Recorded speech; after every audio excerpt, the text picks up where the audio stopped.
teman-teman, mari kita mulai saja ya.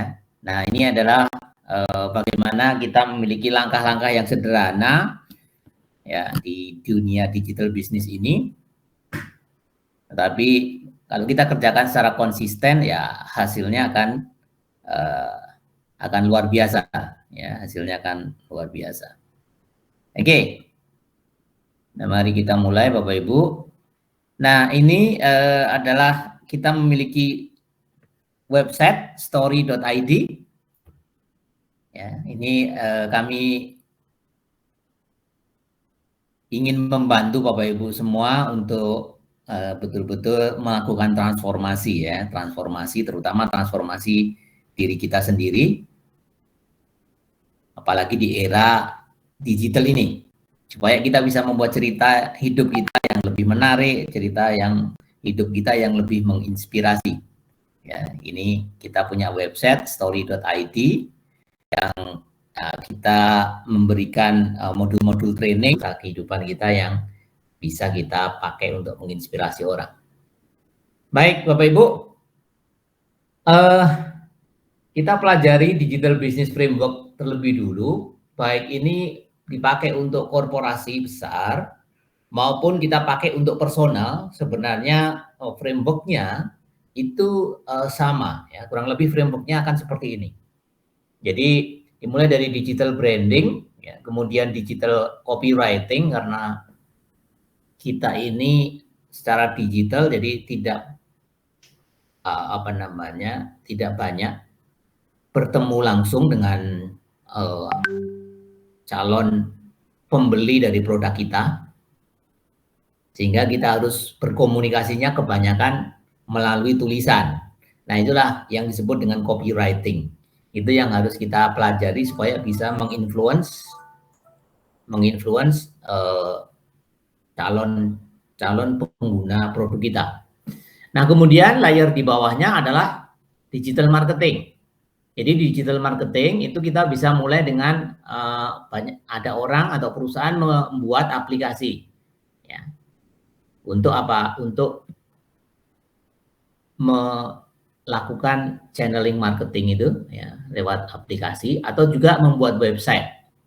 Ya, kemudian juga membayar iklan, ya, dan juga menulis artikel. Nah, ini semua supaya apa? Supaya orang itu aware, calon pelanggan itu aware. Itu dulu prosesnya. Nah, meng-aware kita itu mengapa kita melakukan penjualan atau mengapa kita melakukan bisnis, ya, supaya orang aware. Terus kemudian bagaimana kita melakukan bisnis, kemudian bisnis kita itu apa saja atau produk kita apa saja, kita melakukan lead awareness. Setelah mereka aware, kemudian kita usahakan untuk bisa mengkontak mereka melalui channel-channel yang mereka miliki, misalnya alamat email, kemudian nomor WA ya sekarang ini, dengan lead acquisition. Ya, itu namanya lead acquisition. Artinya apa? Kita mengakuisisi kontaknya calon pelanggan kita. Ya, kita akuisisi ke dalam satu database tertentu yang itu digital ya. Makanya kita di bawahnya ini ada database masing-masing untuk setiap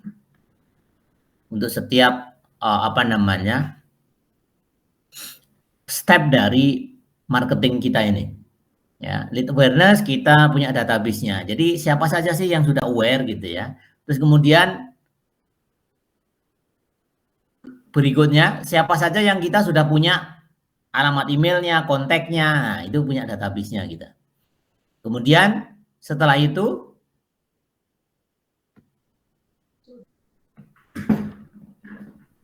oke, ini ada yang join lagi. Selamat malam Pak Bambang.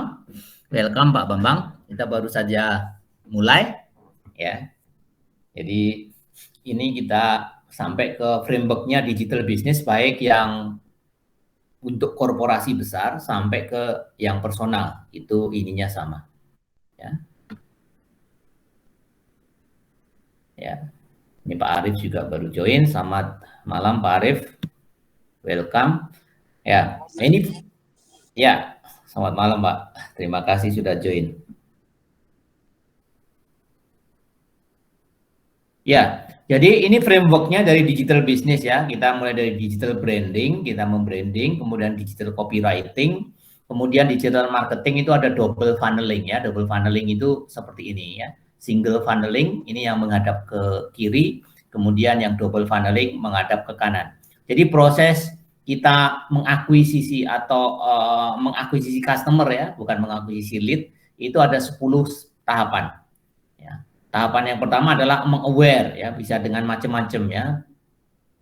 Kemudian kita punya database dan kemudian di sini ada medianya. Kita bisa meng-aware calon pelanggan kita melalui Google ya, melalui Facebook, melalui Instagram atau Twitter atau lewat email, lewat WA, lewat YouTube, lewat TikTok ya, macam-macam. Itu medianya. Supaya orang itu aware terhadap digital branding kita. Ya, melalui mungkin ya ada tulisan, artikel, ada apa namanya quotes misalnya, kemudian ada copywriting yang menarik mereka untuk aware terhadap apa yang kita lakukan ya, mengapa kita melakukannya, kemudian bagaimana kita melakukan bisnis ini atau bagaimana kita membuat produk, kemudian apa produk kita. Nah, setelah aware ya kita mengakuisisi datanya supaya kita mudah menghubungi mereka atau kita mau mengupdate informasi, mengupdate mungkin kita punya produk baru ya, kita bisa menginformasikan mereka dan proaktif. Jadi kita yang proaktif untuk memberitahukan kepada mereka, tapi jangan sampai mengganggu mereka. Ya, jangan sampai memanipulasi namanya ya. Contohnya kalau kita mau mengganggu mereka itu kita sangat salesy, sangat pushy dan sangat apa namanya hard selling. Nah itu jangan sampai seperti itu karena tidak ada seorang pun yang senang di hard selling ya. Tidak senang siapapun itu akan risih kalau kita ketemu-ketemu menawarkan sesuatu, dikit-dikit menawarkan sesuatu, ngirim email menawarkan sesuatu, ngirim WA menawarkan sesuatu. Nah itu harus kita hindari ya setelah kita punya lead acquisition. Apa yang kita akuisisi yaitu database-nya mereka dengan sukarela, jangan kita paksa. Ya, dengan kita memberikan misalnya sesuatu yang bermanfaat, kita tuker dengan apa namanya database mereka. Contohnya yang saya lakukan adalah memberikan webinar gratis, saya juga menyiapkan training gratis gitu ya. Saya akan menyiapkan e-book gratis gitu ya.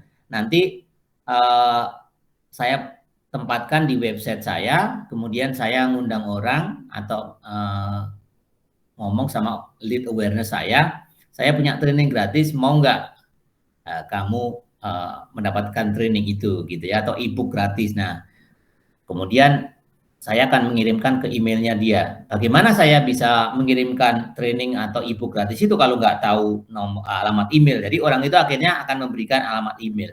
Setelah mereka memberikan alamat email itu yang disebut dengan lead acquisition di dalam dunia digital business. Mengakuisisi paling tidak emailnya supaya kita bisa memberikan informasi-informasi ya, atau mungkin edukasi-edukasi sesuatu yang bermanfaat. Nah, kemudian kita ada ini lead activation. Nah, lead activation, ini ada dua cerita begini Bapak Ibu. Twitter itu 4-5 tahun yang lalu hampir bangkrut dan dijual, mau dijual. Kemudian dia meng-hire konsultan namanya Sean Ellis. Ya, kemudian Sean Ellis mempelajari kenapa kok Twitter ini yang lead yang diakuisisi, lead yang aware dan lead yang sudah diakuisisi itu banyak ya Twitter. Tapi yang ternyata 98%-nya itu tidak aktif. 98%-nya tidak menggunakan fasilitas atau fiturnya Twitter. Nah, kemudian bagaimana mengaktifasi mereka supaya mereka aktif? Nah, Sean Ellis kemudian research. Nah, ternyata dari risetnya Sean Ellis itu didapatlah suatu kesimpulan bahwa membersnya Twitter itu akan otomatis aktif setelah mengikuti atau memfollow 30 member minimal. Nah, itu dari database-nya Twitter ya, dari 2% tadi. Nah, kemudian 4 tahun yang lalu kalau kita membuka Twitter itu nggak langsung dihadapkan ke papan tulis atau papan ketik, tidak, tetapi dapat pop up tawaran untuk memfollow ini, memfollow itu. Kalau kita belum memfollow-nya lebih dari 30. Nah, seperti itu mungkin Bapak Ibu pernah mengalami, tapi mungkin nggak merasakan itu, mungkin nggak menandai itu. Nah, ternyata teknik ini sukses, ya. Kemudian lead member yang aktif di dalam Twitter meningkat sampai Twitter nggak jadi dijual karena sudah trafficnya tinggi, kemudian mereka bisa dapat monetize dari situ. Nah, itu namanya trigger dari membuat membersnya yang dormant menjadi aktif. Itu yang namanya lead activation. Nah, sama dengan Pinterest. Pinterest pada waktu itu ya, yang aktif sangat sedikit walaupun membernya sudah cukup banyak. Kemudian dia minta tolong sama Sean Ellis untuk dicarikan solusinya. Kemudian sama Sean Ellis dianalisis, ketemulah begini kalau untuk Pinterest. Ya. Membersnya Pinterest yang baru, kalau ya sejak join sampai 2 minggu pertama dia mempin tiga kali atau men-sharingkan gambarnya dia 3 kali dalam waktu 2 minggu pertama, itu biasanya akan otomatis aktif. Nah, makanya setiap member yang baru kemudian dia usahakan di-trigger untuk 2 minggu pertama mempin 3 kali atau men-sharing 3 kali. Nah, dengan trigger ini akhirnya sukses juga. Ya, Pinterest nggak jadi dijual. Nah, itu cerita mengenai lead activation itu seperti itu contohnya. Ya, kemudian lead retention. Jadi lead retention adalah orang yang ya tidak keluar dari membership, tidak keluar dari jadi kayak misalnya Facebook gitu ya. Facebook itu ibaratnya begini, yang akuisisinya Facebook itu membernya mungkin 2 miliar ya, contohnya 2 miliar. Kemudian yang aktif dari 2 miliar ini katakanlah 80%. Jadi yang aktif 1,6 miliar. Ya, members aktifnya di Facebook. Kemudian yang terretain ya, terretain itu dari 2 miliar ke 1,6 itu berarti ada 400 juta, tetapi yang keluar dari 400 juta yang nggak aktif itu, ya itu tidak banyak, ya itu namanya terretain walaupun dia tidak aktif. Nah, itu supaya kita jaga supaya tidak keluar dia, ya tidak keluar dari database kita. Nah, kemudian setelah itu baru kita bisa monetization. Dari Facebook itu 1,5 miliar yang aktif anggotanya, kemudian yang membeli iklan, yang istilahnya mengiklankan di Facebook itu 10% dari 1,5 miliar. Ya, 10%-nya itu 150 juta. Rata-rata orang mengiklan di Facebook itu kurang lebih dalam rupiah itu rata-rata katakanlah 250.000. Kalau 150 juta membersnya Facebook itu belanja iklan atau mengiklankan di Facebook dengan rata-rata 250.000, ya, itu in total 1 bulan Facebook akan mendapatkan 37,5 triliun rupiah. Nah, itu namanya lead monetization. Ya, sering sekali kalau di digital business kita teman-teman itu buru-buru dari lead awareness sampai langsung jump ke lead monetization gitu ya. Itu yang akhirnya terjebak dalam hard selling tadi, malah calon pelanggannya atau calon leadnya adalah risih dan meninggalkan. Ya, jadi harus ada tahapan-tahapan, harus ada proses. Ya, jangan langsung jump dari awareness langsung pengen monetization. Ya. Nah, kemudian kalau orang sudah termonetize, ya, itu membeli pertama, seperti misalnya saya dulu membeli iklan dari Facebook pertama kali, saya masuk ke database Facebook itu sebagai shopper. Orang yang membeli pertama, kita geser database-nya ke shopper. Jadi setiap tahapan ini harus ada database-nya supaya kita bisa tahu, oh orang yang aware kita tingkatkan jadi aktif itu triggernya apa. Kalau orang sudah aktif kemudian terakuisisi, dari aware terakuisisi, triggernya apa. Itu ada tools marketing tersendiri, ya, copywriting yang berbeda-beda. Untuk membuat orang dari sebelum aware menjadi aware, ya, itu tools marketingnya, copywritingnya harus berbeda dari yang sudah aware, mau kita tingkatkan ke acquisition. Demikian juga yang lain. Sampai ke activation, sampai ke retention, itu strategi kita berbeda-beda. Ya. Strategi kita akan berbeda-beda untuk ini. Makanya database-nya juga berbeda-beda supaya kita tahu. Ya, kita pilah-pilah database supaya kita bisa berkomunikasinya efektif dan efisien. Ya. Nah, kemudian setelah orang itu membeli pertama kali, bagaimana kita men-trigger dia menjadi customer? Customer itu adalah orang yang membeli lebih dari satu kali dari kita, ya, meningkatkan frekuensi penjualannya. Ya, ya, ini juga akan ada teknik mendorong dari shopper ke customer sendiri. Ya, Bapak Ibu, saya memiliki teknik ini dari lead awareness sampai ke acquisition itu ada 19 teknik. Dari lead acquisition menjadi activation itu ada 16 teknik. Ya, dari lead activation jadi retention itu kalau nggak salah ada 14 teknik. Sampai ke raving funds ini. Ya. Jadi kita sampai shopper, sampai ke customer, kemudian customer bagaimana kita dorong menjadi members. Ya, supaya dia loyal. Setelah jadi members, bagaimana kita dorong menjadi advocate. Ya, dia menjadi referrer buat produk kita tanpa kita bayar. Kemudian yang raving funds adalah kita membuat seperti pelanggannya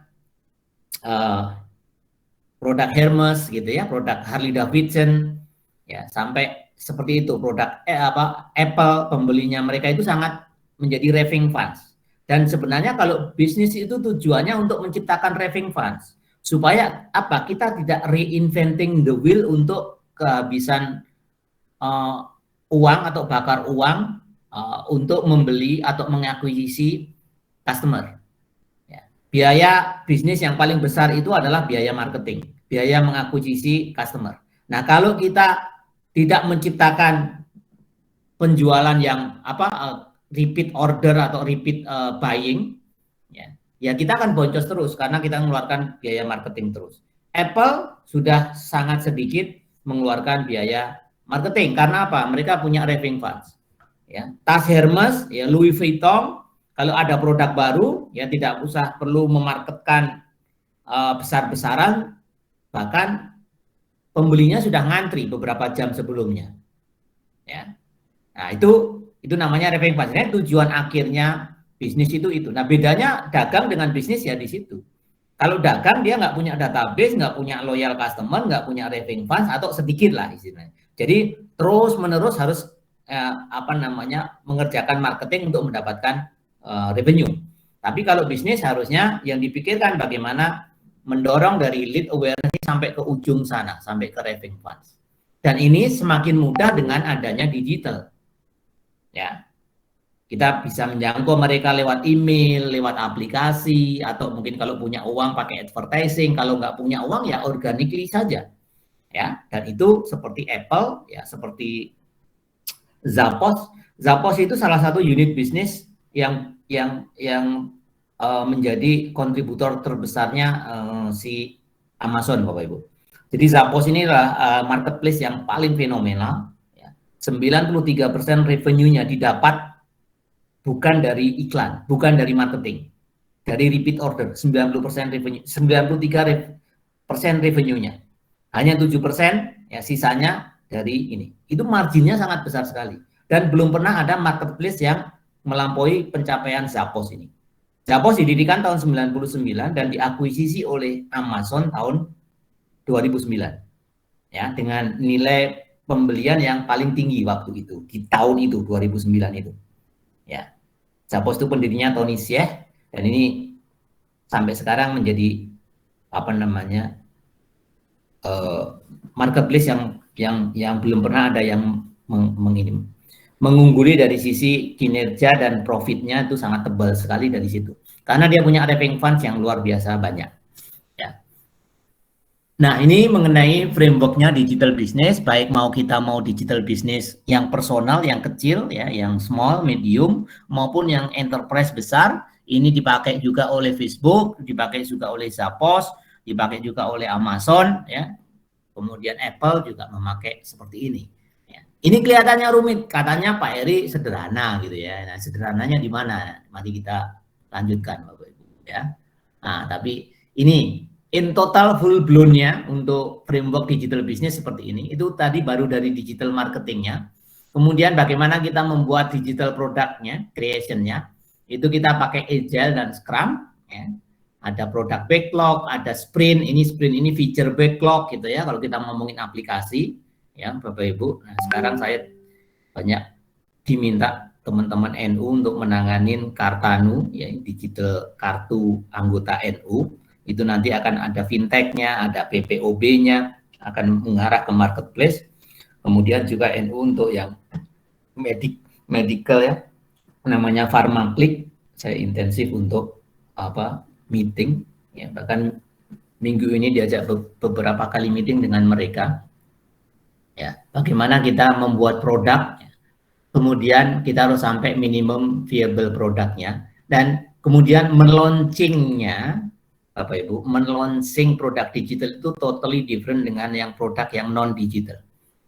Semua startup yang sukses, semua digital business yang sukses itu pakai proses launching produknya ini ya, pre-launch, kemudian pre-launch, kemudian launch, ya, kemudian pakai post-launch, ya.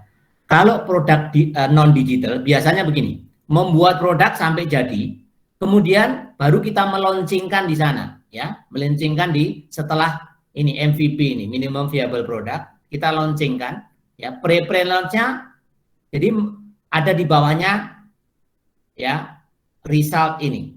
Ya.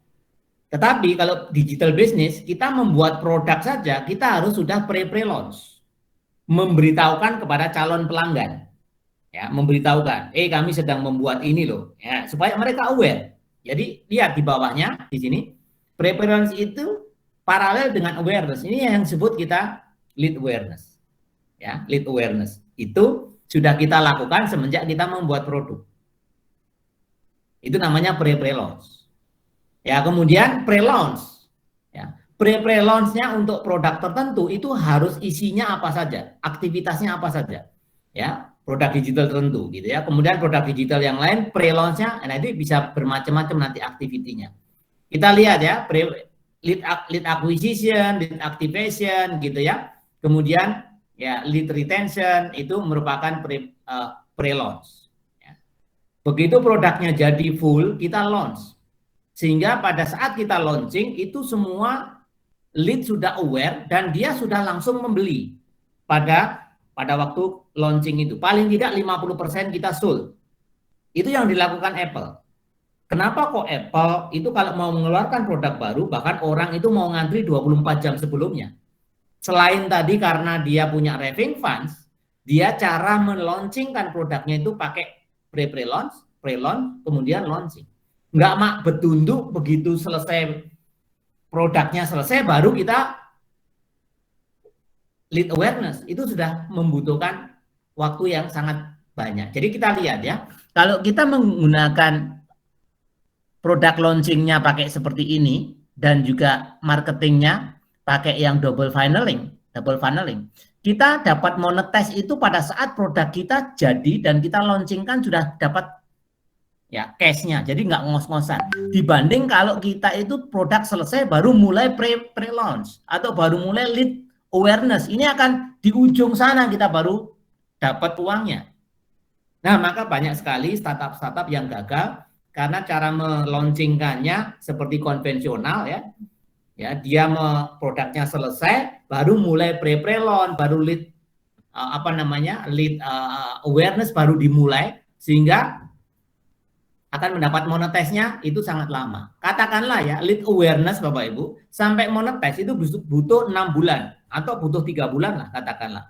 6 bulan, 3 bulan, 6 bulan sampai 9 bulan dari awareness sampai ke monetize pertama. Nah, membuat produk digital katakanlah ya, kita ide menjadi desain itu 2 bulan, desain menjadi development, di-develop itu another 6 bulan. Jadi itu saja sudah 8 bulan.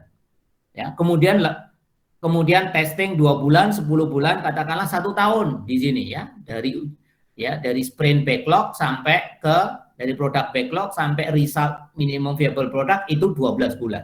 Kalau 12 bulan kita launching kemudian baru start awareness sampai lead acquisition 6 bulan, berarti butuh waktu 1,5 tahun itu baru kita dapat uangnya. Ya kalau kuat kita. Kalau enggak, ya. Nah, pastikan pada saat produk kita jadi 100%, itu orang sudah aware, orang sudah tahu, orang sudah senang, orang sudah butuh. Nah, itu yang dilakukan Apple, Bapak Ibu. Ya, dan digital business yang lain. Ya. Nah, itu yang disebut dengan digital product creation dan development.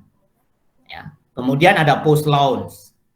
Nah, Bapak Ibu, nanti saya detailkan isinya apa saja, post launch ini contohnya apa, ya. Nah, kemudian di dalam digital business kita juga harus ya managing change, innovation. Nah, ini kuadran-kuadran inovasi dari produk digital kita. Ya. Ada produk yang cash cow kita 60%, artinya apa? Market itu butuh, tetapi membuatnya tidak sulit. Nah, itu 60% kita fokus di situ. Ya, kemudian produk yang harus kita trial and error 15% kita fokus di situ. Karena kesuksesan dari produk digital adalah bagaimana kita sering bereksperimen dan mendapatkan feedback dari market. Ya, nah ini tadi ya sprintnya, daily scrum-nya ini berdasarkan apa kita sprint? Sprint itu kita mereview, scrum itu kita mereview produk kita atau hasil dari yang kita kerjakan. Berdasarkan apa? Berdasarkan market. Kita akan mengundang market, calon-calon pelanggan kita untuk kita berikan produk kita dalam bentuk prototipe untuk mereka coba.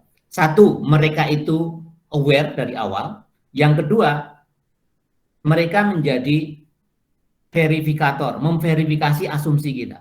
Di awal ini kita membuat produk, kita berasumsi. Ya, produk saya nanti akan disukai market. Market akan suka. Itu baru asumsi kita. Sering-sering ya kita nggak komunikasi dengan market, kita membuat produk, misalnya features-nya sampai 100, ya. Kemudian kita effortnya besar, modalnya besar, sampai 100-100-nya baru kita launching ke market. Ternyata market mak plekuti nggak suka. Udah, habis uang kita, habis effort kita. Nah, membuat produk digital tidak begitu. Kalau kita punya 100 feature, ya, selesai 10 feature, kita undang dulu market. Suka nggak mereka? Ya, dapat feedback dari mereka untuk kita lakukan sprint. Sprint itu kita evaluasi, kemudian yang disukai oleh market kita pertahankan, kita tes, kita lanjutkan tes. Yang tidak disukai oleh market, sorry to say, walaupun asumsi kita itu disukai oleh market, harus kita drop, namanya pivot. Ya. Nah, kurang lebih seperti itu Bapak Ibu. Saya tidak ingin mengkomplekkan, ya, kita yang sederhana saja setelah ini ya. Nah, kurang lebih seperti itu proses membuat produk digital dengan produk yang non digital itu totally berbeda. Nah, kemudian kita harus terus berinovasi ya. Ya, kalau kita nggak mau bersaing ya 5% kita investkan untuk sesuatu yang betul-betul disukai market di masa depan, tapi membuatnya memang saat ini masih sangat sulit. Kita harus invest di situ 5%. Ya. Nah, kita tidak akan, atau saingan kita nanti akan kecil. Ya. Nah, itu tadi yang 20 sesuatu yang berbeda ya, yang 20% sesuatu yang berbeda. Ini harus digital produk itu harus punya divisi yang mengurusi mengenai inovasi produk ini. Oke, ini kok tambah rumit Pak Eri gitu ya. Ini rumit yang terakhir Bapak Ibu. Ya, seperti ini ya, miripnya ya kalau misalnya di dalam sistem ya kita harus punya paling tidak landing page atau punya website, kemudian semua usaha kita baik di Facebook ya, mau pakai Facebook Ad atau pakai update status yang gratisan, mau membuat misalnya fanpage ya di Facebook ya, itu supaya kita mengarahkan ke landing page, ke website kita atau ke aplikasi kita. Mau kita iklan di Google atau kita beli Google AdSense ya, atau kita mau bertwitteran dan pakai Instagram, pakai WhatsApp ya, dan pakai semua media ya, supaya kita punya landing page. Landing page itu supaya apa? Supaya akhirnya kita bisa mengakuisisi database-nya calon pelanggan kita.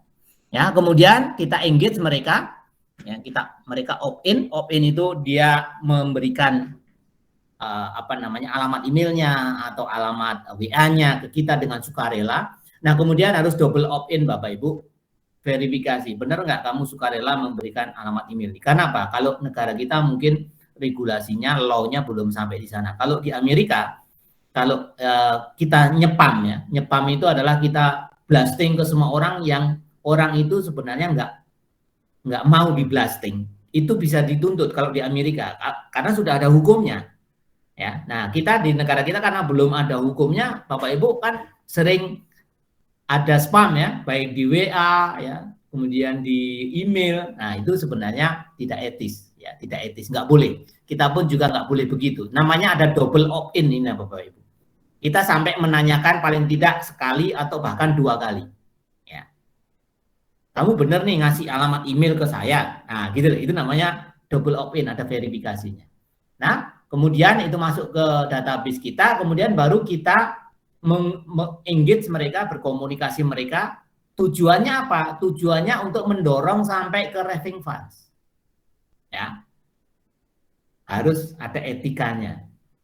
Kalau mereka nggak mau ya sudah, ya cari yang mau. Jadi jangan ini Bapak Ibu ya, jangan hard selling, walaupun di dunia maya.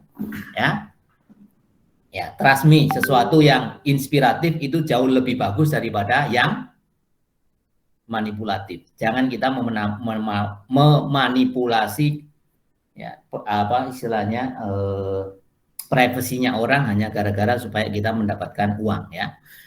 Kemudian Bapak Ibu milih, Bapak Ibu mau dilanjutkan yang korporasi yang gede ini atau yang personal untuk digital business. Ya. Nah kalau corporate ya lumayan ini tadi lumayan apa kompleks.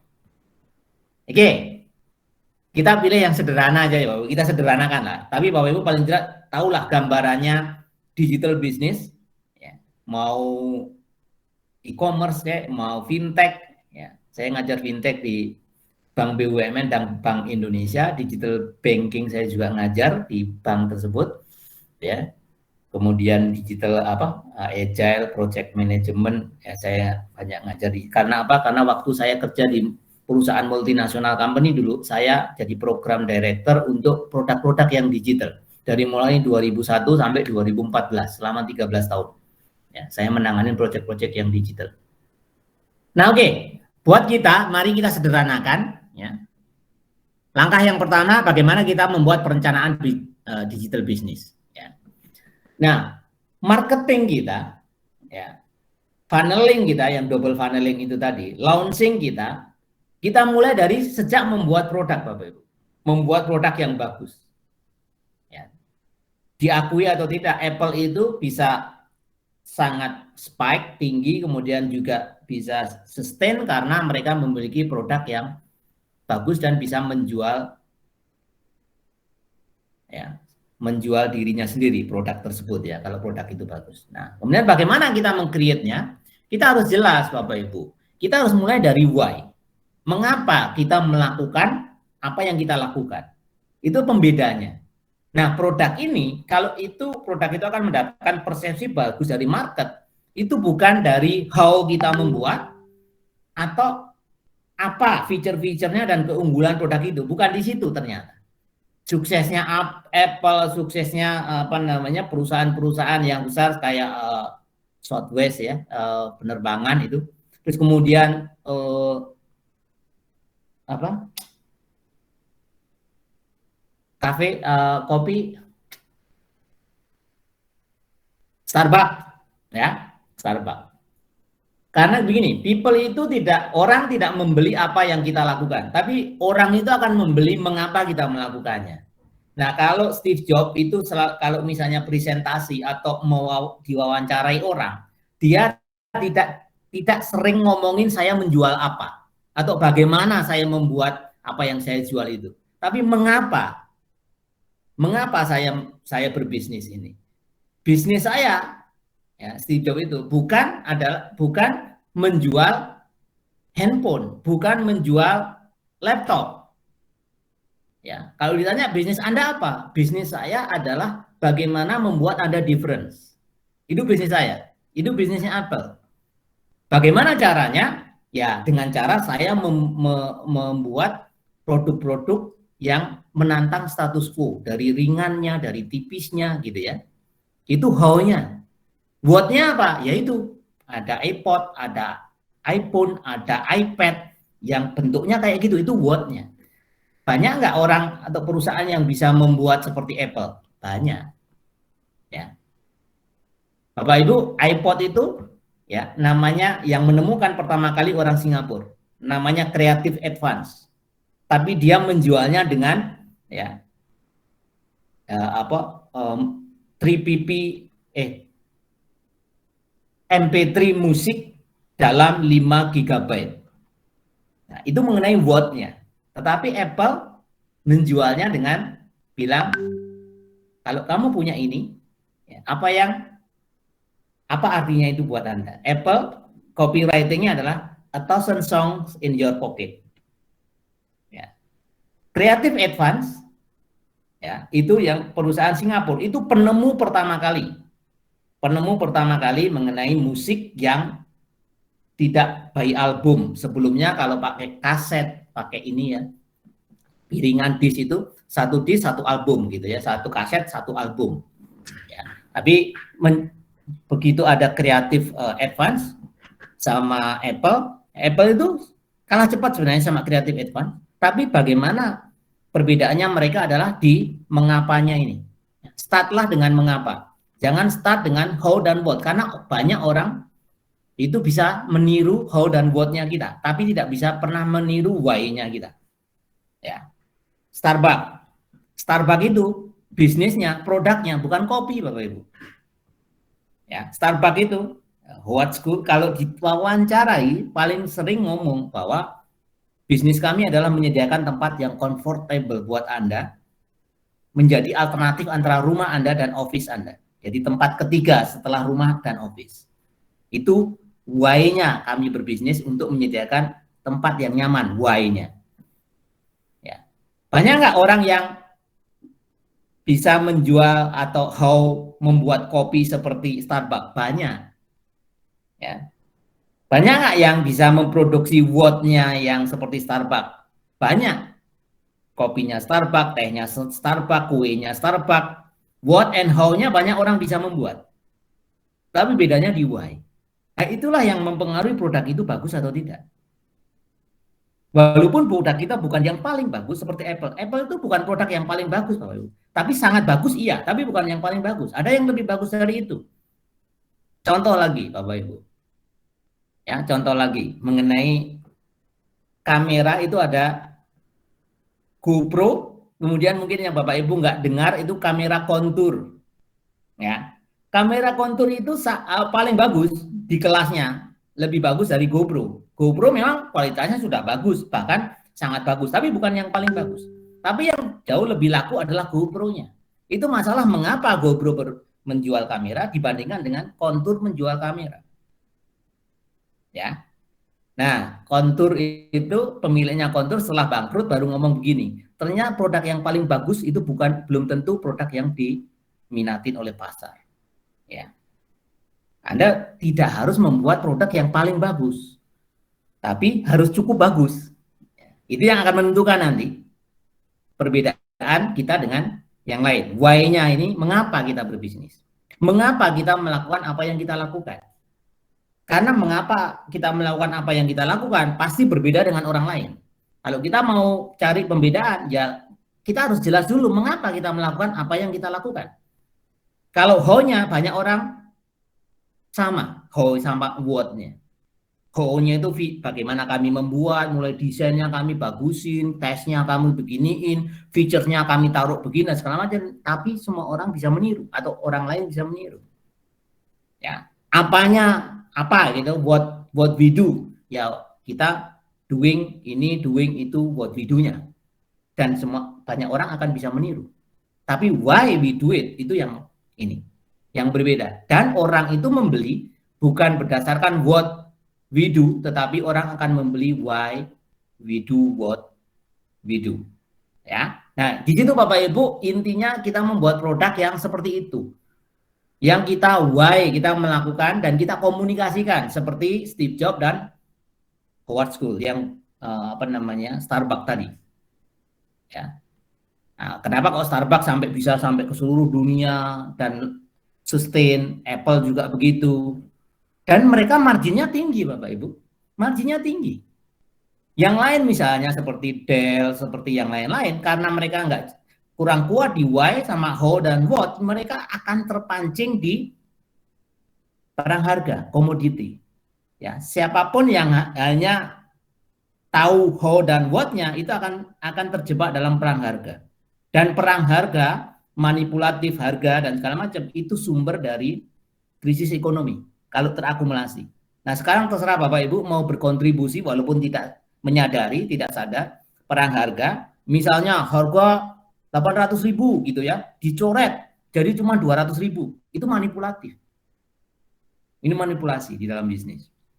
Ya, dan itu yang akan pebisnis perusahaan-perusahaan itu melakukan itu hanya untuk mendapatkan suatu revenue sesaat, tetapi tidak sadar bahwa itu mengkontribusikan sebuah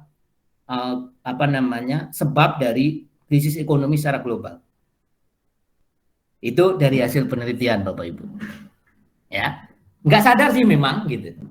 Tetapi itu nyatanya kalau misalnya perang harga terus semua kemudian revenue-nya dari kecil, kemudian egonya lebih kuat lagi, rugi nggak apa-apa, rugi hancur-hancuran dan segala macam, akhirnya perusahaannya bangkrut, banyak melay off orang dan itu terjadi di banyak perusahaan, kemudian krisis ekonomi.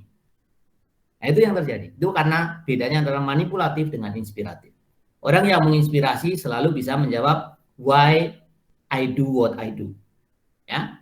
Nah, itu bedanya. Nah, produk yang baik itu pertama itu penentunya. Ya. Nah, Bapak Ibu, yang kedua adalah produknya adalah yang sederhana supaya bisa menjawab why I do what I do dan juga menjadi pembeda. Anda harus memulai dari apa yang Anda punya. Itu sudah pasti beda. Mulai dari apa yang Anda bisa. Walaupun Anda akan menggunakan sistem digital. Ya, bahkan mulai dari kegagalan dan kesulitan hidup Anda. Karena setiap kegagalan kita dan kesulitan hidup kita, kalau kita bisa melalui, itu pasti berbeda dengan orang lain. Dan di luar sana, orang mengalami hal yang sama. Anda bisa menolong mereka dengan pengalaman Anda, yang Anda buatkan formulasinya untuk membantu mereka bisa menolong dirinya sendiri. Dan mungkin Anda akan mendapatkan dampak monetize-nya dari situ, dapat imbalannya. Ya, cerita hidup Anda, ya, your life story itu akan sangat berbeda. Itu yang bisa Anda monetize, Bapak Ibu. Dan itu berbeda. Startlah dari situ. Makanya saya bilang sederhana itu dari situ. Karena setiap orang punya cerita. Cerita hidup, cerita pengalaman gitu ya.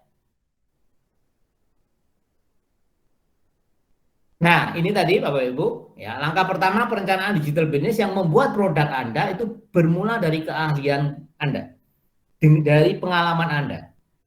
Kemudian Anda cek di market apakah keahlian Anda, pengalaman Anda itu merupakan solusi, ya, solutif terhadap market. Ada nggak orang yang punya problem di luar sana yang mirip dengan apa yang pernah saya alami dan saya lewatin?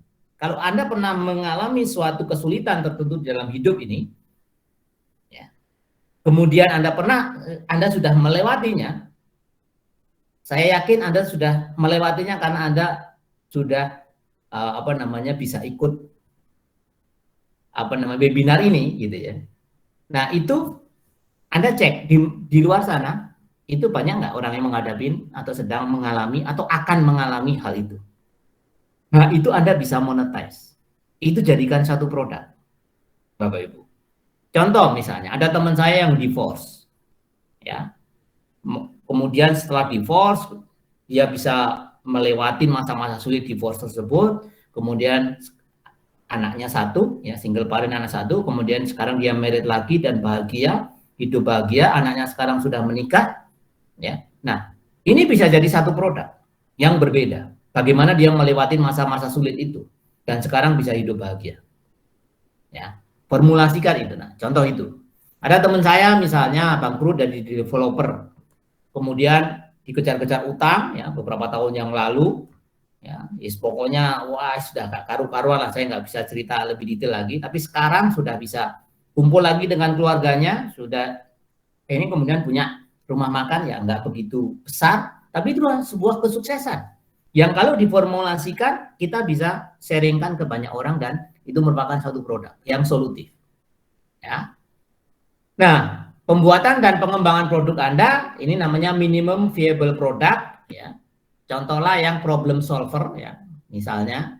Ya, problem solver ini pilihan Bapak Ibu, atau mungkin Anda punya kombinasi dari ini, atau obstacle overcome, Anda pernah mengalami suatu misalnya obesitas, kemudian sekarang Anda tidak obesitas lagi, nah, itu bisa jadikan suatu produk, Anda formulasikan ini supaya orang gampang menerima, gampang mencerna, dan gampang melakukan seperti apa yang pernah Anda lakukan. Atau skill yang Anda sudah kuasai. Mungkin teman-teman yang jadi karyawan pasti punya skill tertentu. Bagaimana menjadi manajer di multinational company? That is a product. Pasti banyak orang yang pengen menjadi manajer di ini. Kalau orang ditawari, mau nggak membeli buku saya atau mau nggak membeli training saya yang esensinya bagaimana menjadi manajer di perusahaan multinational company. Itu banyak yang mau karena itu solutif. Banyak orang mencari itu. Ya, kemudian yang keempat, ya, karir atau expertise Anda yang barusan saya ceritakan, atau dari zero to hero. Ya, tidak usah sesuatu yang sulit Bapak Ibu, yang sederhana saja banyak orang ini. Ya, melewati suatu gap tertentu, suatu masalah tertentu, Anda bisa membuat produk secara digitalnya. Anda shoot misalnya, Anda buat e-book atau Anda membuat artikel, ya. Nah, kemudian pembuatan produk ini supaya solutif, Anda cek validasi dengan market research. Anda bisa market research di Google, nanti detailnya saya bisa beritahu caranya, dan ini sangat penting sekali untuk market research ini. Sering produk digital itu gagal karena kurangnya market research. Market research itu pertama, memang salah produk, tidak solutif di market. Yang kedua, memang solutif, tapi bagaimana dia memframing di market itu tidak tepat. Karena apa yang dia framing berbeda dengan orang yang mencarinya di Google, Facebook, Instagram, TikTok, dan YouTube, dan sosial media yang lain. Gunakan sosial media ini untuk mendapatkan data apa sih sebenarnya yang dicari orang, ya, sampai ke tepat kata yang dicarinya. Walaupun produk kita itu sama dengan apa yang dicari, kita harus memframing. Memframing itu membuat copywritingnya, ya, kata-katanya harus mirip atau tepat dengan apa yang orang ketikkan di Google atau ketikkan di YouTube dan seterusnya, ya, verifikasi itu atau validasi itu. Oke, itu langkah pertama. Langkah kedua, bagaimana meluncurkan bisnis digital, ya, dengan minimum viable launching, murah dan dibeli orang, ya. Itu kita harus memakai yang tadi, ya, pre-launching, kemudian pre-launching, setelah itu launching, baru post-launching. Nah, ini yang dipakai oleh semua digital company yang sudah sukses. Contohnya Apple, Bapak Ibu. Apple itu sejarahnya begini. Kenapa kok dia pakai itu, ya? Dengan pre-launch, ya, kemudian pre-launch, kemudian launching, ya, kemudian post-launch. Nah, ini Bapak Ibu karena Steve Jobs itu pernah bekerja di perusahaan film, yaitu Pixar. Film itu adalah Pixar, ya, terutama Pixar itu adalah perusahaan film yang berbasis animasi. Animasi itu cost-nya sangat rendah, tetapi selalu mendapatkan revenue yang sangat tinggi karena launching-nya ini, ya. Di film yang box office atau film-film yang superhero gitu, ya. Ya, kemudian ini yang animasi, kartun gitu, ya, yang Pixar itu. Pertama itu adalah pre-launch. Pre-launch itu kalau di film itu mengumumkan siapa pemeran utamanya dan background syutingnya di mana, kemudian judulnya apa. Ya, contoh Bapak Ibu. Disney tahun 2018 pre-launchkan film Mulan. Ya, film Mulan. Nah, ini contoh pre-launch tahun 2018. Padahal film itu akan diputar tahun 2021, 3 tahun sebelumnya. Itu pre-launch. Orang yang seneng sequel Mulan, orang yang seneng pemeran utamanya, ya, itu pasti sudah nungguin. Itu namanya pre-launch. Orang sudah aware, namanya lead awareness. Ya, sama dengan Apple. Pada waktu Apple, ya, itu nggak langsung produknya selesai, baru pertama kali dikomunikasikan ke market. Enggak, mereka sudah punya proses pre-launch beberapa waktu sebelumnya supaya orang itu aware dulu. Ya. Nah, kemudian pre-launch kalau dalam film itu sudah jadi trailernya. Ya. Sudah jadi potongan trailernya yang beberapa menit, itu biasanya 1 tahun atau paling cepat 6 bulan sebelum launching. Itu namanya pre-launch. Kemudian launchingnya hari H, orang sudah ngantri beli tiket. Pada saat hari H launching, itu mungkin revenue-nya 50% ke atas sudah. Apple juga begitu. Pada saat launching produk baru, itu hari pertama launching, itu semua sudah aware, semua sudah nunggu. Masa awareness, masa acquisition, masa activation, masa retention sudah terlewati. Sehingga tinggal monetization. Ya. Coba bayangkan kalau film selesai, baru kita pre-launch atau baru meng-aware, itu nanti berapa bulan kemudian, itu baru laku. Nah, sama dengan produk digital yang tidak menggunakan pre-launch sama launching. Nah, kemudian post-launch itu apa? Post-launch kalau di film, Bapak Ibu, setelah semua pemeran itu disebutkan, ya, pemeran namanya siapa dan segala macam, ya, post-screen yang terakhir itu, ya, kalau Bapak Ibu nonton film Aquaman, ya, setelah selesai filmnya, kemudian ada ininya ya, pemerannya siapa saja, kemudian apa naratornya siapa, tim krunya semua selesai. Kemudian terakhir ada laut begitu, ada serpian-serpian kayu dari kapal itu, muncul tangan yang hitam, kemudian apa menggapai satu potongan kayu, ya, kemudian menunjukkan bahwa musuh utamanya yang tadi hancur lebur kapalnya masih hidup. Itu memberikan pesan kepada setiap yang nonton di situ, berarti ada next-nya. Nah, itu namanya post launch, Bapak Ibu. Post launch itu adalah advertising, promosi yang sangat murah. Orang sudah berkumpul di situ, kita pakai membeli produk kita sudah selesai, kita pakai kesempatan untuk post launch bahwa next-nya itu apa. Nah, itu cara meluncing produk digital. Ya. Oke. Nah, langkah yang ketiga, bagaimana terus menumbuhkan dan mengembangkan minimum viable marketing. Ya. Yang ini, Bapak Ibu. Nah, setiap lead proses ini, minimum viable marketing, kita punya rencana mau komunikasinya pakai apa, skripnya seperti apa ya, copywritingnya gitu ya. Kemudian kita pakai medianya apa. Ya. Itu kita harus marketkan ini sesuai ya, dengan ini. Jadi masing-masing ini punya strategi. Lead awareness itu ada berapa cara, ada berapa strategi, Anda boleh pilih. Ada kalau nggak salah lead awareness ada 19 ya. Lead acquisition ada 16 atau 18. Lead activation ada sekian caranya. Anda boleh pilih sesuai dengan produk Anda. Termasuk bagaimana menuliskan, bagaimana menginfluence ya, menginspire. Sekali lagi, kuranginlah memanipulasi, tapi banyaklah menginspirasi. Ya. Nah, ini marketingnya Anda bisa memakai funneling seperti ini. Ya. Sesuaikan dengan produk digital bisnis Anda. Ya. Nah, kemudian Bapak Ibu, yang terakhir ini tujuan. Ya, saya punya setiap langkah ini sebenarnya ada strateginya. Ya, kemudian saya akan detailkan yang raving funds saja. Ya, raving funds itu bisa ya ada 5 teknik Bapak Ibu. Yang pertama, Anda membuat moment of truth untuk customer Anda yang sudah beli beberapa kali.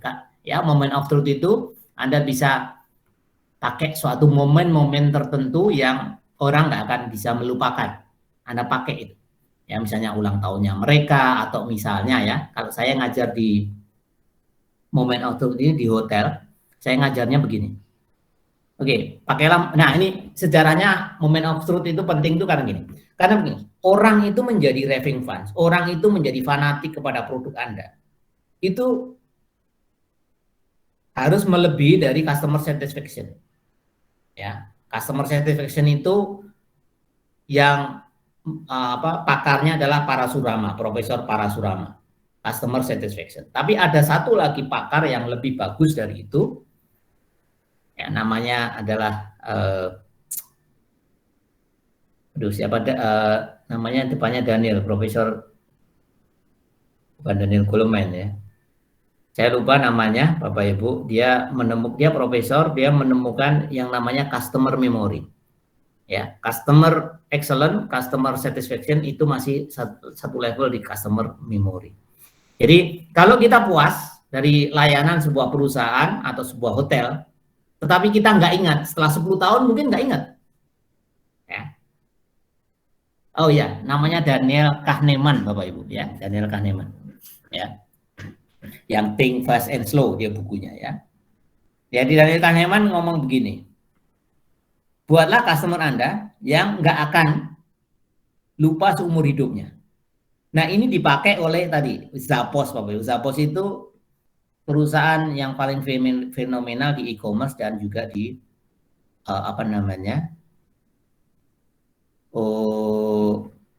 marketplace. Jadi dia membuat customernya itu tidak akan lupa seumur hidup. Ya, jadi itu dia membentuk suatu customer service unit yang sangat-sangat talented orangnya. Dari merekrutnya saja orang nggak akan lupa. Ya, merekrut talented. Bayangkan Bapak Ibu tahun 99 Zappos ini perusahaan baru di bidang digital e-commerce ya, yang menjual sepatu awalnya. Siapa orang yang mau kerja di perusahaan baru yang belum jelas, ya, customer service terutama. Nah, tapi caranya ya, sangat luar biasa, sangat membuka mata dan orang nggak akan lupa seumur hidup. Jadi pada waktu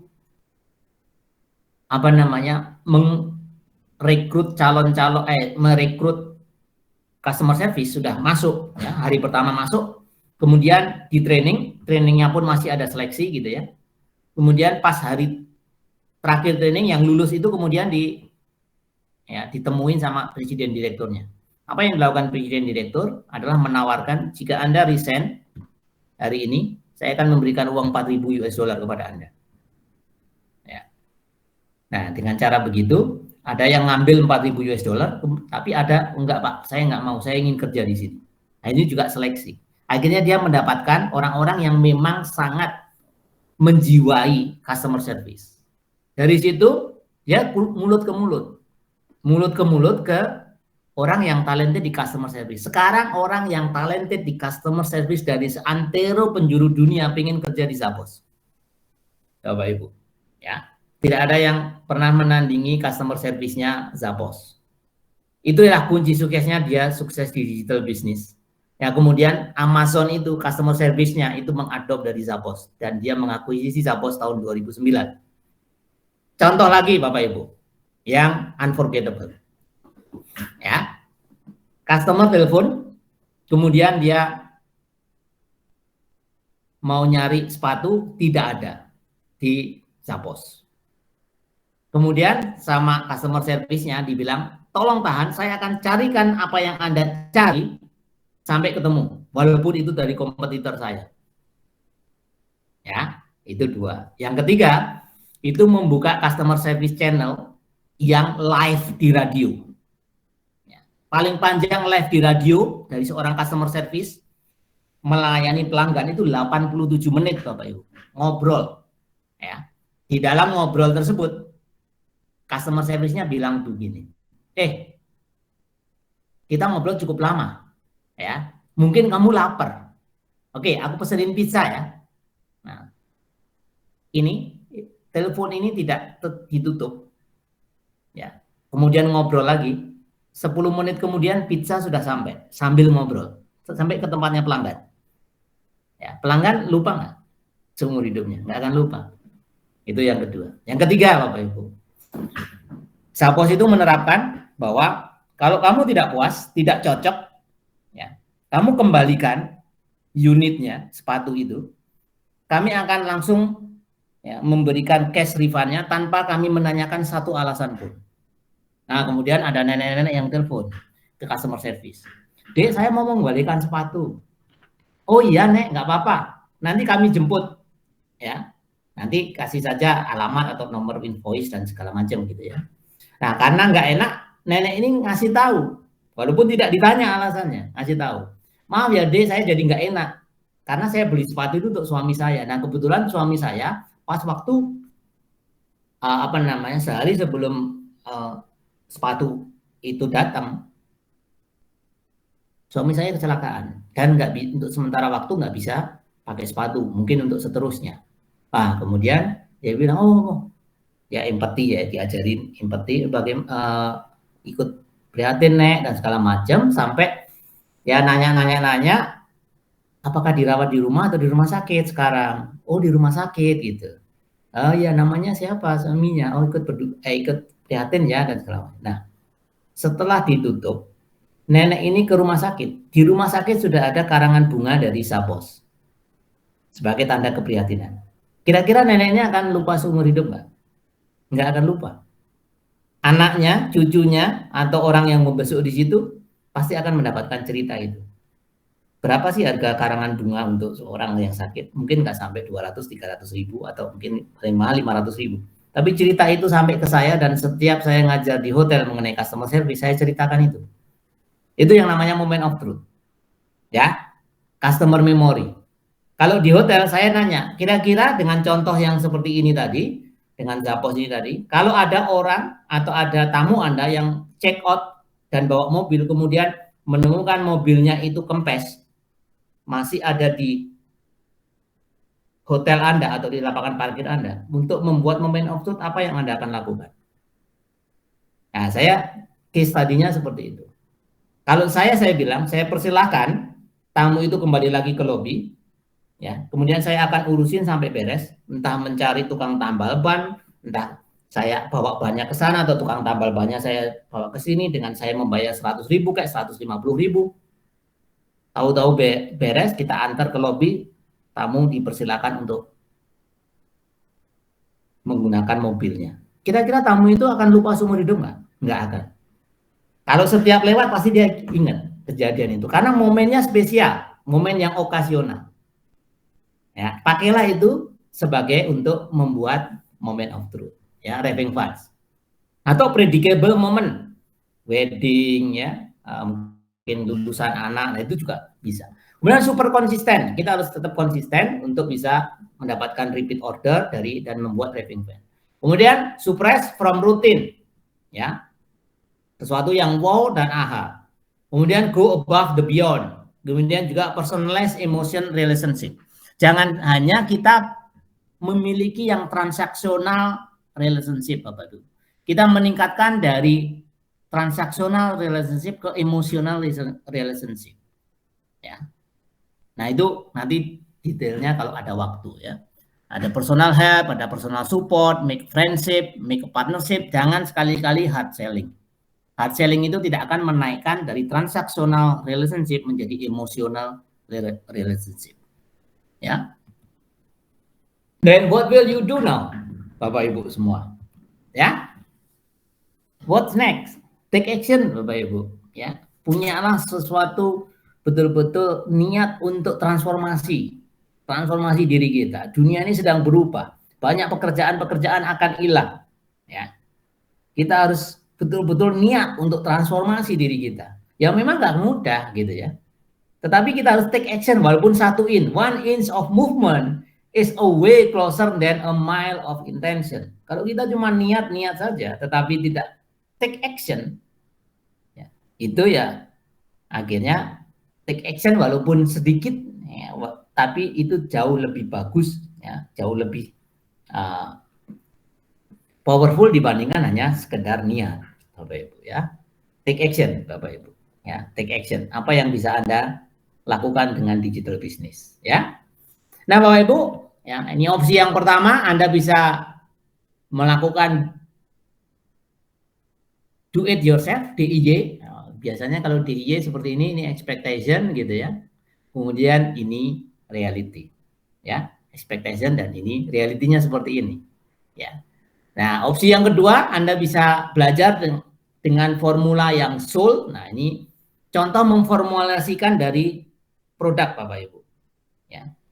Cara memformulasikan adalah dengan salah satunya dengan Anda membuat terstruktur, Anda membuat singkatan, jadi satu kelihatan berbeda dengan yang lain, dan Anda kelihatan siap, kelihatan convincing, dan kelihatan terstruktur.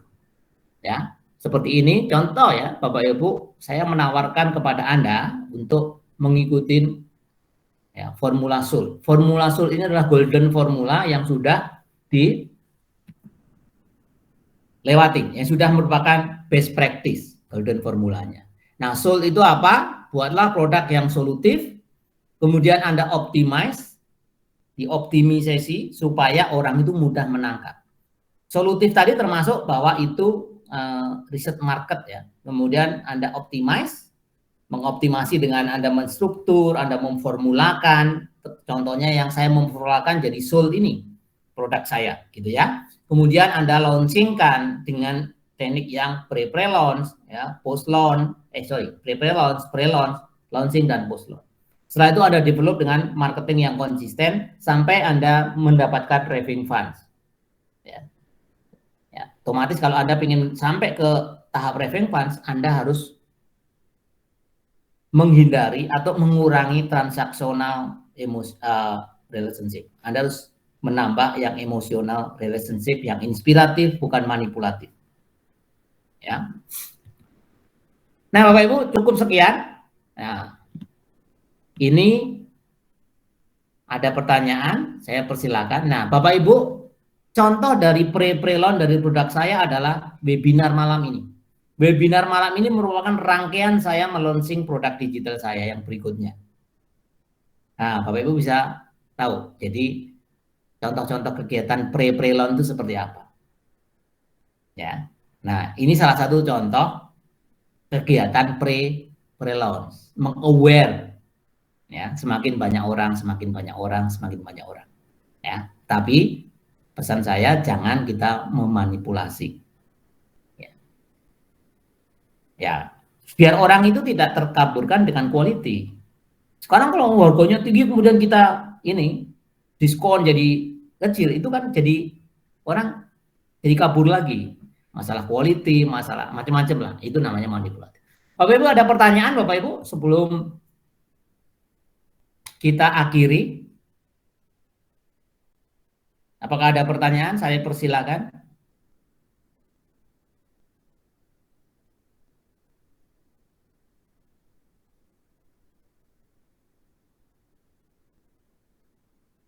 Ada pertanyaan? Pak Agus? Ibu Binta Imelda? Ibu Ari? Kalau ada pertanyaan, Pak Bambang? Pak Bren? Bu Meti? Ada dua yang lain ini enggak, saya enggak lihat. Ada pertanyaan Bapak Ibu? Saya Pak Eri. Silakan Bu Ari. Terima kasih Pak Bambang. Silakan Bu Ari, ada pertanyaan apa? Jadi secara sederhana yang bisa saya tangkap adalah begini. Jadi kalau misalnya contohnya adalah kalau kita bergerak di bidang kuliner, jadi misalnya kita ingin menjual makanan olahan kita, jadi daripada kita buat dulu baru kita pasarkan, alangkah lebih baiknya adalah kita buat foto-foto produk kita yang sebagus mungkin, baru dengan foto-foto tersebut mungkin kita bisa open PO dan kita jadwalkan misalnya di beberapa hari ke depan yang akan kita tawarkan adalah ini gitu.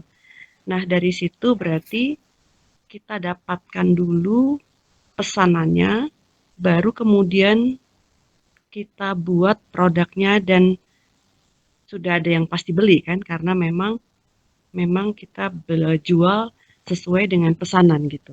Jadi itu yang saya tangkap sih, maksudnya dengan bahasa yang sangat sederhana. Ya. Apakah demikian Pak Eri? Ya, betul Bu. Ibu bisa ini dulu ya, buka pre-order dulu sebelum dibuat ya. Nah, kemudian Ibu sudah buat foto-foto yang bagus, itu bagus ya. Kemudian jangan lupa Bu, Ibu harus pakai logo, itu yang namanya branding tadi ya. Ya, buatlah logo yang sederhana dan setiap Ibu berkomunikasi di dunia digital, itu Ibu harus menggunakan logo tersebut. Dan kalau Ibu namanya sosial media, itu namanya micro content Bu. Micro content. Micro content tuh gini, Ibu sekali upload jangan terlalu banyak foto. Ini kesalahannya teman-teman kalau berpromosi ya yang gratis di sosial media. Terus kemudian tulisan jangan banyak-banyak karena yang namanya sosial media itu didesain untuk micro content. Artinya micro content ini orang itu melihatnya tidak punya waktu yang banyak. Betul. Ya. Tidak punya waktu yang banyak. Ya. Waktunya hanya sedikit. Sehingga kalau diisi dengan konten yang banyak, foto cukup satu saja. Ya. Cukup satu, kemudian kasih logo, kemudian kasih tulisan, itu maksimal 2 baris. Itu sekali orang, itu namanya bite size ya. Ya. Sekali gigit, orang sekali lihat, langsung ingat. Tapi kalau terlalu banyak foto, ya, misalnya Ibu jual kue gitu ya, semua kue ada semua, ya fotonya, kemudian Ibu upload dalam sekali upload, itu malah orang nggak kena semua Bu, ya nggak kena, ya. Jadi usahakan kalau Ibu punya foto banyak, satu hari satu foto, kemudian Ibu menekankan why-nya, why, mengapa saya menjual kue, ya, mengapa saya menjual kue. Mengapa saya berbisnis kue? Mengapa saya melakukan apa yang saya lakukan sekarang? Itu sering Ibu komunikasikan. Contoh, misalnya saya menjual kue supaya Anda apa? Ya, supaya Anda merasa senang karena mendapatkan kue yang enak dan segala macam ya. Kemudian Anda kalau mengupload produk Anda jangan terus menawarkan. Tetapi misalnya begini, proses membuat kue itu yang saya buat itu begini. Itu yang Ibu sering tonjolkan, jangan kue jadinya kemudian Anda menawarkan beli ya kue saya gitu. Itu yang disebut hard selling. Ya.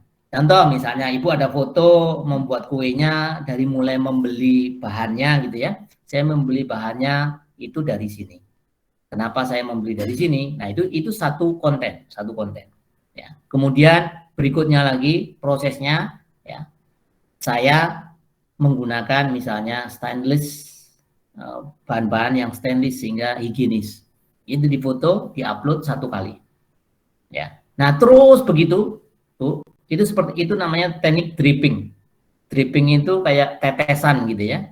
Kalau kita sering lakukan ya, tetesan air saja itu bisa membuat batu itu sampai berlubang gitu ya. Nah, seperti itu kalau kita menggunakan sosial media. Sekali-sekali boleh Ibu mengupload 2, 3, atau 4 gambar dalam satu upload. Tetapi jangan sering-sering. Karena orang nggak akan bisa mencerna. Manusia itu dalam waktu yang singkat, daya cerna pikirannya itu sangat terbatas. Ya, apalagi kalau di sosial media. Ya, dalam sepersekian detik, ya, dia setelah melihat, kemudian sepersekian detik atau mungkin 1 detik, 2 detik, dia akan melihat yang lain atau men-scroll yang lain. Jadi kalau kita terlalu banyak pesan dan terlalu banyak gambar, itu malah nggak ada yang ketangkep oleh otak yang orang yang melihat itu. Nah, itu fungsinya sosial media itu untuk micro content. Kalau kalau Ibu ingin bercerita panjang lebar, ya kalau dalam hal ini yang cukup sering ya jangan dilakukan di sosial media. Sekali 2 kali is okay. Ya, sekali 2 kali itu biasanya orang yang melihat itu ada tetapi tidak banyak. Yang bisa menangkap tidak banyak. Kalau Ibu ingin meng-aware banyak orang, jumlahnya banyak, dan sekali istilahnya gigitan penangkapan pikiran manusia, itu 1 foto, ada logonya, kemudian pesannya juga jangan banyak-banyak. Nah, itu yang dimaksud dengan menggunakan digital seperti itu. Tetapi yes, benar sekali Bu, Ibu bisa menggunakan ya pre-launch tadi dengan mengunggah foto-foto terlebih dulu, ada orang tertarik, pesan baru dibuat. Nah, itu memang kalau dalam hal kue ini adalah itu pre-launch-nya. Ya. Seperti itu Bu Ari. Ya, semoga lebih sukses lagi Ibu jualannya dengan menggunakan media digital ini dengan cara yang lebih murah ya, bahkan hanya perlu biaya akses ke sosial media tersebut. Ya, saya lihat teman-teman ya yang di Facebook yang menguploadnya itu satu kali upload ada lebih dari 5 gambar gitu ya. Ya, sekali uploadnya itu biasanya malah kurang efektif dari penelitian Bu Ari. Masih ada pertanyaan lagi Bu Ari? Makasih Pak Eri. Cuman satu hal yang mungkin Pak Eri lebih pengalaman ya. Daripada foto yang diupload, daya tangkap klien atau customer lebih peka dengan video atau hanya walaupun foto kita sudah bagus karena misalnya saya sudah ikut apa istilahnya ya, smartphone fotografi ya, itu kan diajarin ya. Tetapi dibandingkan dengan video yang live gitu kelihatannya lebih tertarik yang video ya Pak Eri ya? Ya, video punya konversi yang lebih bagus. Cuman kita bisa memakai semuanya Bu, memakai tulisan, karena banyak orang itu yang visual ya, visual itu bisa video, bisa tulisan. Ya, gambar juga begitu. Kalau audio, teman-teman auditory ya, itu bisa pakai video. Gunakanlah ketiga-tiganya, tetapi kontennya itu tadi Bu, konten yang inspiratif ya. Misalnya proses ibu untuk membuat itu, dari mulai beli tepungnya dan segala macam gitu ya. Ya, hindari yang sudah produk jadi kemudian menawarkan. Produk jadi menawarkan itu lebih pada what and how-nya. Tetapi kalau ibu menginikan prosesnya tadi ya, ibu beli di mana, ibu membuatnya dengan membuatnya bagaimana ya. Kemudian ibu bisa membagikan sesuatu yang inspiratif dan bermanfaat, itu biasanya akan lebih efektif. Ya, video yes. Ya, gunakan video, saya juga pakai video yang betul-betul candid gitu aja Bu ya. Dan itu justru banyak yang suka gitu ya, daripada yang apa namanya terlalu banyak setting ya, terlalu apa namanya quote unquote kurang natural lah, kurang alamiah gitu. Itu Bu Ari. Makasih gunakan Pak Eri. tulisan, gambar dan juga video, dan usahakan kalau bisa ada logo ibu ya yang sederhana atau brandnya ibu ya, mereknya ibu. Terima kasih Pak Eri. Sama-sama Bu Ari. Semoga semakin laris dan sukses Bu. Oke Bapak Ibu, ada yang bertanya yang lain? Selamat malam Pak Eri. Selamat malam Bu Pinta. Iya, saya mau nanya, boleh ya Pak ya? Boleh Bu, silakan. Tadi kan saya dapat info dari Bapak, kita nggak bisa buat konten gambar lebih dari satu ya Pak ya? Ya, dalam satu kali upload Bu. Jadi kan saya bergerak di asuransi Astra Pak Garda Auto, saya kan broker. Oh, oke. Saya sering tuh pasang konten di Facebook, Instagram, sama WA status itu kan lebih dari satu foto. Itu nggak boleh ya Pak ya? Ya bukan nggak boleh Bu, tapi kurang efektif. Ibu bisa coba dan bandingkan ya. Ibu upload satu foto, ya, dengan mungkin satu kalimat atau maksimal 2 kalimat, dibandingkan ibu ngupload ya banyak foto dan banyak kalimat. Ibu coba aja. Ya, karena yang namanya sosial media itu didesain untuk micro konten.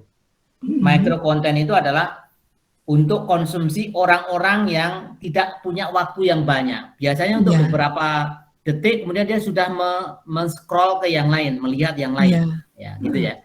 Kalau kita kontennya banyak, ya mungkin yang sempat melihat dan menangkap maksud ibu itu hanya sedikit dibandingkan kalau satu gambar ya, dalam satu upload. Ya. Kemudian orang itu akan dalam sepersekian detik sudah bisa nangkap maksudnya ibu apa. Mungkin ibu mau maksudnya meng-aware orang, atau ibu mau mengakuisisi ininya orang, database-nya orang, atau mengaktifasi orang, atau mau meretain orang. Nah, itu kan kontennya berbeda-beda. Nah, setiap satu message, satu gambar di dalam satu upload. Jangan sampai satu upload itu ada banyak message dan banyak gambar. Itu kalau micro content. Semua sosial media didesain untuk micro content. Boleh sekali-sekali, tapi paretonya 80%, 20%-nya gitu ya. 80% menggunakan satu gambar dan satu message lah. Satu gambar, satu message. Satu gambar, satu message ya Pak. untuk semua sosial media. Mungkin yang 20% boleh lah Anda mungkin ada ini ya, assorted message gitu ya, campuran banyak message gitu ya. Tapi jangan banyak-banyak, mungkin 20% saja Pareto atau 10% lah kalau Anda menggunakan sosial media. Ya. Tapi kalau Anda punya website, website itu namanya macro content. Jadi Ibu bisa mengupload banyak gambar Ibu, tulisannya juga banyak, karena orang yang mengunjungi website itu sudah menyediakan waktu lebih banyak daripada mengunjungi sosial media untuk membaca, untuk mempelajari apa lebih ininya gitu. Jadi ada micro content, ada macro content, Bu. Dua-duanya ini sangat dibutuhkan untuk digital business. Oh gitu ya Pak ya. Iya. Ya namanya WA, namanya Facebook, namanya Instagram, YouTube, itu micro content. Termasuk video dan segala macam, ya. Buatlah pesan yang jelas dalam satu video. Jangan ada beberapa pesan di dalam satu video kemudian Anda sekali upload. Oh gitu ya. Ya. Nah, itu akan lebih efektif. Ya. Akan lebih efektif. Masalahnya bukan salah atau benar, ya, tapi masalahnya mana yang lebih efektif. Oh, gitu ya. Ibu bisa coba, ya. Mulai besok Ibu bisa coba untuk yang Facebook, Instagram, gitu ya. Cobalah upload satu kali upload satu pesan, ya. Mungkin bisa diwakili oleh tulisan dan gambar atau salah satu. Ya. Atau Ibu menggunakan story, story yang paling powerful, story yang paling powerful. Story itu bisa satu baris atau 2 baris ini apa namanya kalimat itu sudah merupakan story ya. Pakar marketing yang sekarang ini top di dunia ya, itu bilang bahwa marketing is storytelling. Makanya saya juga tertarik dengan filosofi itu, maka website saya namakan dengan story. Karena story ini paling powerful. Setiap orang punya story dan orang itu akan mendengarkan setiap kita bilang once upon a time ya. Kemarin tanggal sekian atau kemarin sore ya, orang sudah mendengar, kemarin sore saja orang sudah akan pikirannya itu sudah fine tune, sudah akan mendengarkan. Karena begini Bu ya, nenek moyang kita ya itu baru mengenal tulisan itu 400.000 tahun yang lalu sampai 35.000 tahun yang lalu. Sebelum itu nenek moyang kita pada zaman prasejarah sekian juta tahun yang lalu itu cara berkomunikasinya dengan bercerita. Kemudian cara menurunkan ilmu dengan bercerita. Gini loh cara menghadapi harimau pada waktu nenek moyang kita masih di gua. Kan belum ada tulisan. Mereka bercerita. Ya, menghadapi harimau, cara berburu, semua bercerita. Sehingga apa? DNA otak kita dari nenek moyang kita itu cerita. Maka cerita itu influence powernya itu yang paling tinggi dibandingkan yang lain. Karena setiap manusia itu boleh nggak saya cerita atau saya ceritai ya, itu pasti akan mau dan akan tertarik, baik anak-anak maupun sampai orang dewasa. Sehingga marketing level yang paling tinggi adalah storytelling. Marketing is storytelling. Storytelling. Ya, Ibu sering membuat story ya, yang sebenarnya itu adalah marketing. Nah, kalau Ibu memarketkan dengan story itu yang namanya soft selling, bukan hard selling. Ya. Nah, contoh Bu ya, contoh begini. Ada seorang buta ya, yang meminta-minta di depan balai kota yang ramai lalu lalang orang dari mulai jam 9 pagi. Kemudian karena dia buta, kemudian dia punya kertas karton yang dia pasang, dia tuliskan ya I'm blind, please help. Ya, I am blind, please help. Nah, ini nggak mengandung unsur-unsur story, ya, nggak mengandung. Saya ceritakan nanti. Kemudian sampai jam 12 siang, waktunya makan, itu apa? Kalengnya dia yang dia taruh itu hanya sedikit orang yang memberikan uang. Kemudian pas waktunya makan ada ibu-ibu, ya, yang kantoran gitu. Kemudian dia melewatin pengemis yang buta ini di pinggir jalan. Sambil lewat dia ngelihat gitu ya. Kemudian sudah terlewat beberapa langkah dia mundur lagi. Kemudian dia membaca karton tadi yang I'm blind please help tadi diambil, kemudian dibaliknya masih ada kosong. Kemudian dia tulis. Ya, tulisannya begini. Ya. It's beautiful day but I cannot see. Kemudian dipampang begitu, dia makan. Setelah pulang makan, itu orang yang memberikan uang dalam waktu 1 jam itu 2-3 kali lipat dibandingkan 3 jam dia dari setiap pagi. Nah, bedanya apa? Ya. Yang kedua, it is a beautiful day but I cannot see, itu adalah mengandung semua unsur storytelling. Storytelling itu satu, setting common ground. Common ground-nya, it is a beautiful day.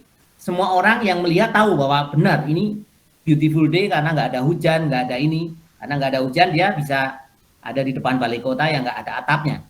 Ya, itu common ground namanya. Nah, itu komponen dari storytelling. Dan once orang itu tahu bahwa atau mengakui common ground, otak manusia itu kalau mendapatkan common ground yang sama akan keluar hormon oksitosin namanya. Hormon oksitosin ini hormon cinta, hormon trust, hormon belas kasih. Itu common ground. Nah, itu unsur dari cerita. Nah, kan itu common ground-nya dari produk ibu itu dengan calon pelanggan Anda apa? Ya. Terus kemudian yang kedua, unsur yang kedua dari cerita itu kontras. Yang pertama, I'm blind, saya buta, ya, harap memberi pertolongan. Itu nggak ada kontrasnya. Tetapi yang kedua, it is a beautiful day, but I'm blind, but I cannot see. Itu kontras. Anda bisa menikmati beautiful day dengan mata Anda, tetapi saya tidak. Saya cuma menikmatinya dengan suasana saja karena ini nggak hujan dan rasa panas. Saya nggak bisa melihat. Ya, but I cannot see. Itu sesuatu yang kontras. Nah, unsur-unsur storytelling itu seperti itu. Storytelling itu tidak harus panjang lebar, tidak. 2 kalimat itu saja itu akan bisa inspirasi orang karena satu ada common ground-nya, it is a beautiful day. Kemudian sekaligus ada kontrasnya, ada kontradisinya. Ya, mau film yang 2 jam atau 2 kata itu unsurnya sama. Film yang 2 jam, kenapa kok film itu menarik orang nggak beranjak? Ya karena ada kontrasnya. Kontrasnya apa? Yang dulu lemah sekarang jadi superhero, yang dulu kalah sekarang menang. Kontras namanya. Ya. Common ground itu bisa menginikan oksitosin, kemudian kontras itu bisa mengeluarkan adrenalin, dopamin, dan seterusnya. Nah, itu lebih powerful lagi Ibu pakai storytelling. Storytelling. Lebih banyaklah bercerita. Seperti itu tadi Bu Ari, maksud saya, Ibu membeli bahannya, Anda ceritakan, membeli ininya, kemudian prosesnya berikutnya, itu saya maksudnya ya ke storytelling itu. Ya, dalam bentuk cerita. Jangan sedikit-sedikit kita menawarkan produk kita. Jangan sedikit-sedikit kita menawarkan produk kita. Jadi menawarkan produk kita itu paling belakangan dan paling sedikit, 10% saja gitu. 90%-nya kita banyak bercerita. Itu yang meningkatkan transactional relationship menjadi emotional relationship. Karena orang membeli itu kebanyakan adalah atau hampir semua emosional. Ya, keputusannya adalah keputusan emosional. Dan kalau orang itu mendengar story, itu akan emosionalnya yang akan ter-trigger atau istilahnya sensitif dibandingkan ditawarin sesuatu. Ya, itu adalah psikologi bagaimana kita menjual. Kita harus tahu hormonalnya, tahu mengenai apa yang men-trigger hormon. Nah, ini yang disebut copywriting tadi. Ya, Bapak Ibu, copywriting tadi saya contohkan yang tadi apa namanya? I'm blind, please help dengan it is a beautiful day and I cannot see. Ya, itu yang kedua tadi itu disebut dengan kemampuan copywriting. Ya. Sama-sama di satu cari kertas yang sama, cuman berbalikan, tetapi impact-nya jauh berbeda. Itu karena kekuatan copywriting itu tadi. Dan kalau digital business, kita karena jarang ketemu dengan orang itu copywriting menjadi sangat powerful, atau skill copywriting ini ada skill yang paling dicari nantinya. Ya, begitu Bu Binta. Coba Ibu coba aja. Nanti saya itu berapa yang respon, berapa yang komen, berapa yang ini Anda bandingkan dengan yang sebelumnya. Iya. Ya. Itu karena Ibu memakai micro content, pakai itu. Ya. Pak Eri bisa juga kita masukkan di YouTube gitu ya Pak ya, telestornya juga sama ya Pak? Iya, itu lebih powerful lagi. Jadi YouTube, gunakanlah YouTube ya, itu juga gratis gitu ya. Nggak usah perlu yang skrip-skrip yang canggih-canggih dulu, pokoknya natural dulu aja. Kita ngomong, kita rekam gitu ya. kita bercerita, kita rekam gitu. Ya seperti cerita mengalir aja sama teman, tapi kita rekam, coba upload di YouTube gitu ya. Oh gitu ya. Ya upload di Facebook, upload di Instagram. Ya. Cerita-cerita ya mungkin bisa 3 menit is okay, 4 menit is okay, jangan terlalu panjang juga gitu ya. Tetapi yang emosional, yang powerful, yang ada kontrasnya, yang ada ininya gitu ya. Kemudian yang tadi Bu, solutif. Solutif ya. Solutif itu misalnya begini, ya, contoh, ya. Solutif itu Anda kasih judul yang solutif. Ya. Ini loh yang membuat saya ya, yang dulu begini sekarang begini. Nah, itu solutif itu. Ya. Ini apa? Ternyata inilah rahasia kesuksesan dari Warren Buffett. Nah, itu judul yang menarik, orang jadi penasaran. Ya, judul itu adalah satu solutif atau Ibu ini bisa pakai judul Ibu ya yang tadi ya. Sebentar. Saya contohkan, Anda bisa pakai judul yang sifatnya ini.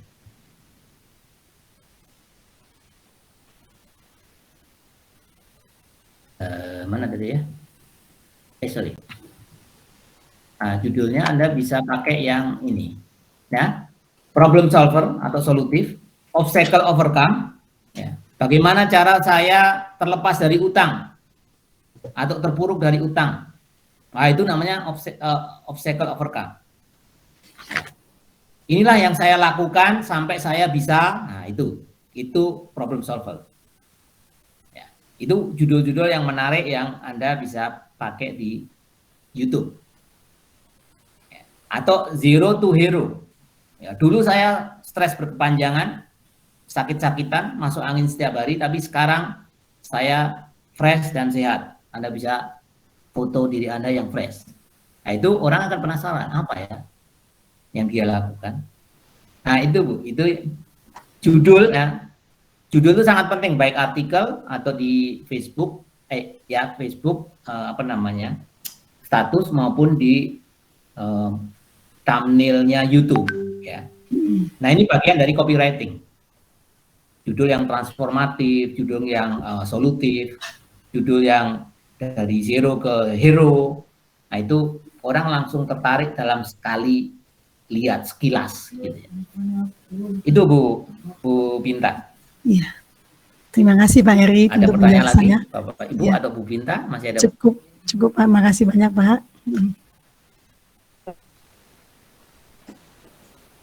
Bagaimana Bu Binta? Cukup Pak, terima kasih untuk penjelasannya Pak. Sudah cukup jelas? Ya cukup Pak, iya. Saya akan coba ya Pak ya. Makasih Pak ya. Ya coba aja Bu, ya, coba Ibu amati ya. Ya dibandingkan dengan yang mengirimkan banyak gambar, banyak pesan di dalam satu upload ya. Kemudian Ibu sekarang coba satu pesan, satu gambar, satu dalam sekali satu upload, coba Ibu bandingkan setelah itu. Iya. Terima kasih Pak. Iya. Ya, kalau best practice-nya sih akan lebih efektif yang satu pesan satu satu gambar dan ini dalam satu upload. Itu best practice dan dari penelitiannya. Tapi ya silakan di ini aja dilanjutkan penelitian untuk produk Ibu sendiri lah. Iya. Selama ini saya bikinnya cuma ada 4 gitu ya Pak. Harusnya sih lebih baik. Iya, maka saya akan coba satu dulu foto atau telling story tadi ya. Makasih Pak penjelasannya. Ya, lebih baik dari 4 tadi Ibu upload sendiri-sendiri. Oh gitu, masing-masing ya Pak. 4 kali upload berarti. 4 kali upload ya Pak ya. Ya. Ya, terus ya kemudian Ibu berikan pesan yang relevan dengan gambar itulah. Oh gitu ya. Yang tentunya juga pesan itu sesuai dengan harapan Ibu apa ditangkapnya. Dari produk kita yang akan kita jual ya Pak ya.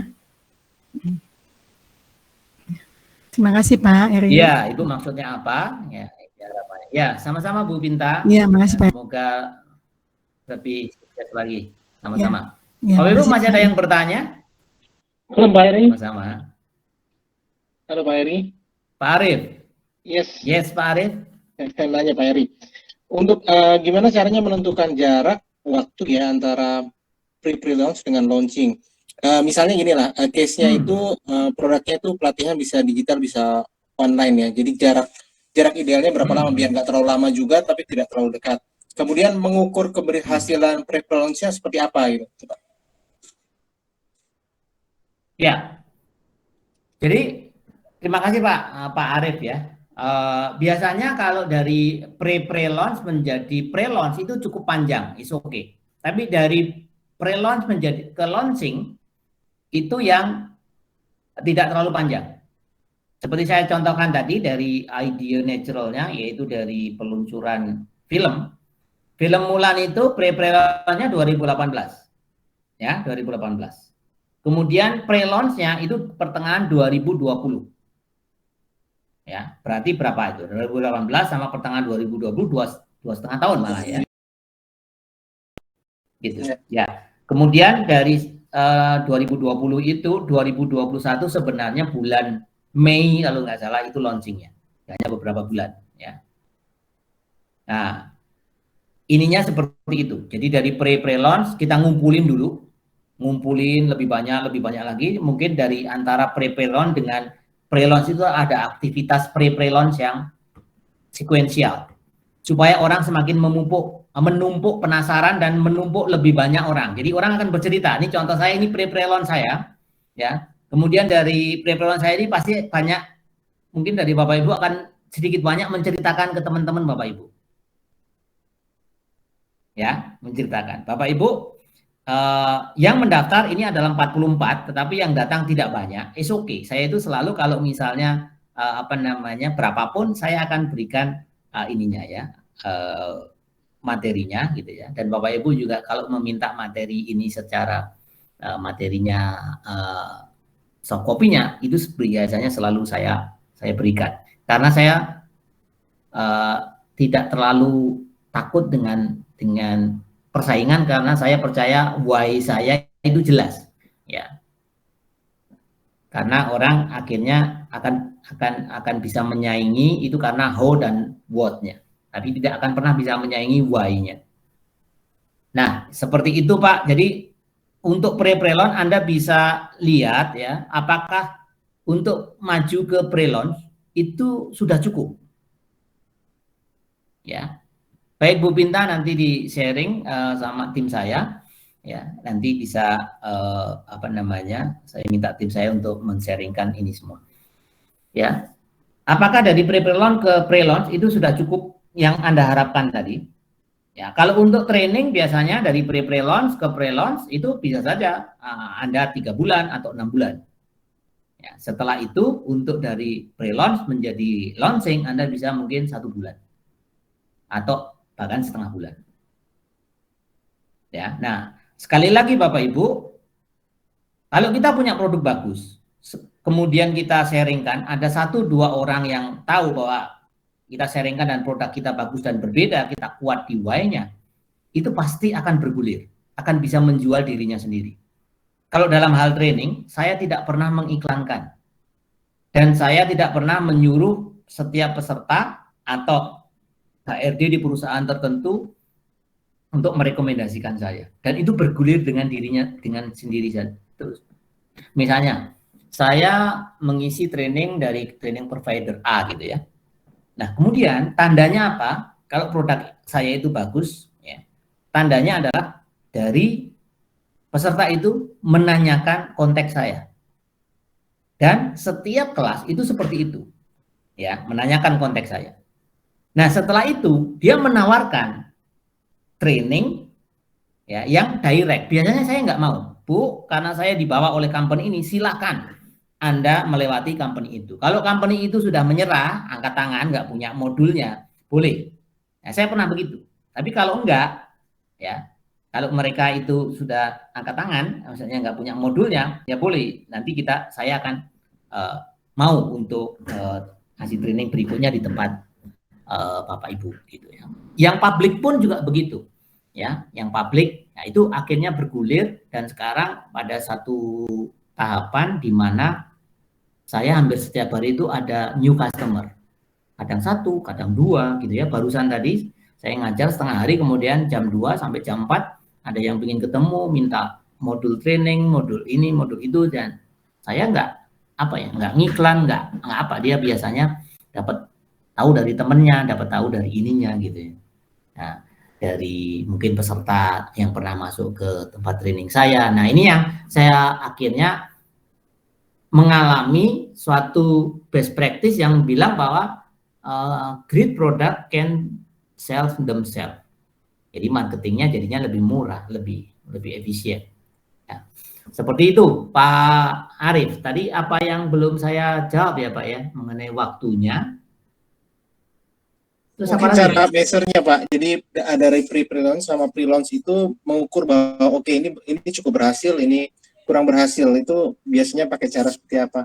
Ya, kita bisa ini Pak, bisa ngukur. Jadi pas waktu kita dari pre-launch menjadi pre-launch itu orang yang aware tuh sudah ada berapa? Ya, sudah ada berapa yang aware?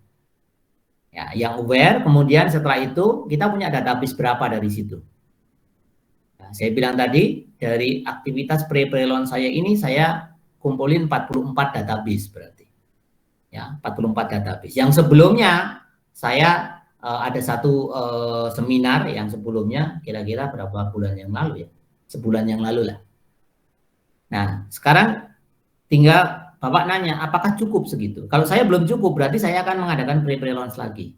Nah, nanti kelas berikutnya, Bapak Ibu, topik berikutnya adalah saya punya 27 atau 28 ide digital bisnis. Yang mungkin Bapak Ibu sekarang mungkin sudah ada gambaran ide digital bisnis, termasuk Bapak misalnya training gitu ya. Buatlah suatu training yang direkam dan Bapak bisa akhirnya tidak perlu berulang-ulang, tapi kalau Bapak bisa 50-50 atau bisa mix antara yang direkam dengan yang live, karena yang live itu juga bisa interaktif seperti ini. Banyak orang yang suka juga yang maksudnya live digital seperti ini, live streaming, tapi ada juga yang direkam. Nah, nanti next berikutnya topiknya masih digital business juga, tapi ada 27 atau 28 digital business. Ide digital business. Kalau Bapak Ibu masih belum jelas atau kekurangan ide digital business apa, nah nanti bisa ikut webinar yang selanjutnya. Ya. Nah, ini beberapa kali, ya ini ya Pak yang disebut dengan pre-launch Pak. Ya. Dan saya tidak menggunakan iklan, ya, semua adalah free. Ya, ini saya belum menggunakan iklan, jadi saya masih menggunakan teknik yang organik, yang free. Saya belum menggunakan Google AdWords, saya belum menggunakan Facebook advertising, saya belum menggunakan IG advertising, saya belum menggunakan yang berbayar. Ya, saya mau test the water dulu. Nah, itu Pak Arif, jadi tergantung dari target Anda mau berapa. Dari pre-launch menjadi pre-launch itu kalau sudah terkumpul berapa. Ya, saya mungkin baru terkumpul sekitar 50 dari 2 pre-launch saya, aktivitas pre-launch. Ya. Kemudian nanti bisa berikutnya.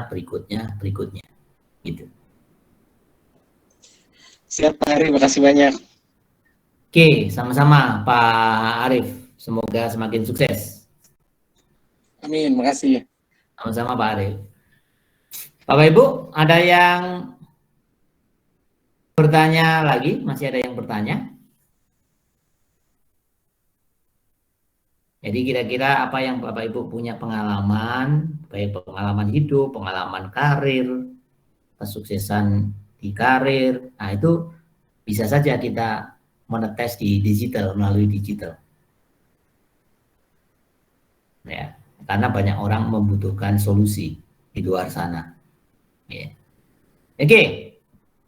Ya, termasuk makanan tadi, Bapak Ibu suka membuat makanan, bisa membuat makanan. Berikan tips-tips bagaimana membuat kue yang bagus.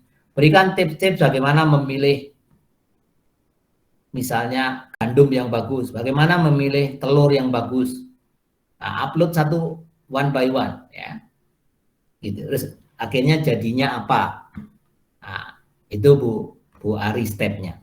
Nah, berikutnya Ibu Ari bisa juga punya aplikasi namanya Food on the Table. Nah, Food on the Table itu salah satu aplikasi membuat makanan yang paling sukses di US sana, di Amerika, dan soon or later akan sampai di Indonesia juga. Maksudnya ada yang membuat seperti itu juga di Indonesia. Siapa tahu itu Bu Ari nanti. Nah, kalau ingin tahu food on the table itu seperti apa ceritanya, saya bisa ceritakan nanti di lain waktu dan lain kesempatan. Seperti apa aplikasinya. Itu ya jualan kue, jualan makanan itu, tapi boomingnya luar biasa sekarang. Ya, aplikasi tapi. Pakai berbasis aplikasi. Ya, berikan sesuatu yang bermanfaat, ya, berikan sesuatu yang inspiratif, ya, jangan terlalu transaksional, relationship, kedepankanlah yang emosional relationship atau inspirasional.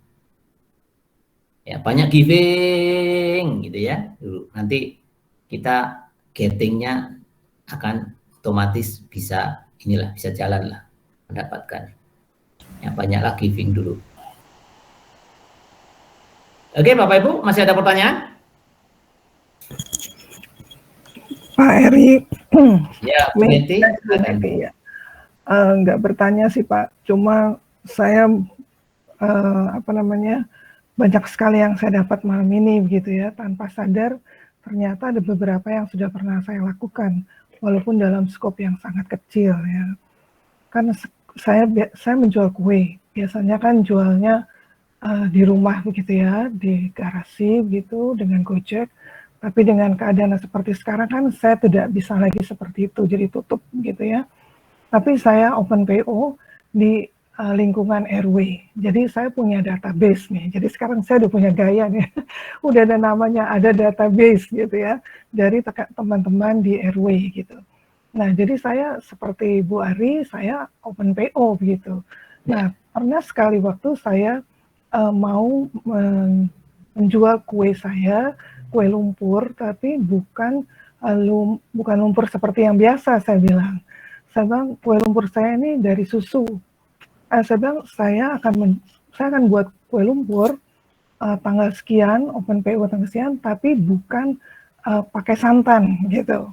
Nah ternyata dengan pernyataan tidak pakai santan itu banyak pertanyaan. Banyak, kalau nggak pakai santan, pakai apa dong Bu? Lalu apa? Bagaimana? Jadi rame gitu.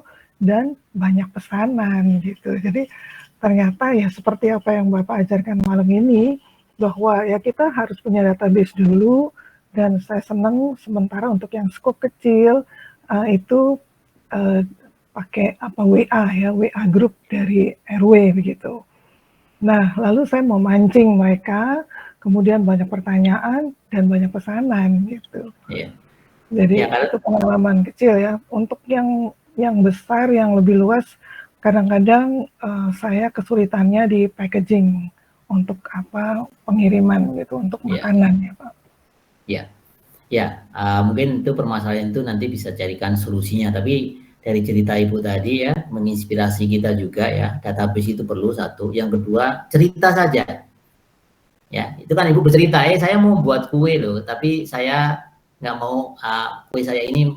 Saya nggak mau pakai santan atau pakai, ya akhirnya orang akan tanya berikutnya kan. Nah pasti itu karena storytelling itu tadi Bu, ya ceritakan saja Ibu mau seperti apa ke database itu, coba pancing dengan cerita, karena cerita itu selalu membuat orang penasaran, karena DNA kita, otak kita itu dari nenek moyang kita yang ratusan ribu bahkan jutaan tahun yang lalu itu adalah cerita. Makanya orang itu kalau mendengar kata once upon a time gitu ya, atau minggu lalu ya, waktu sore gitu ya, itu otak manusia itu dengan mendengar itu sudah langsung ingin fine tune ke sana ya gitu.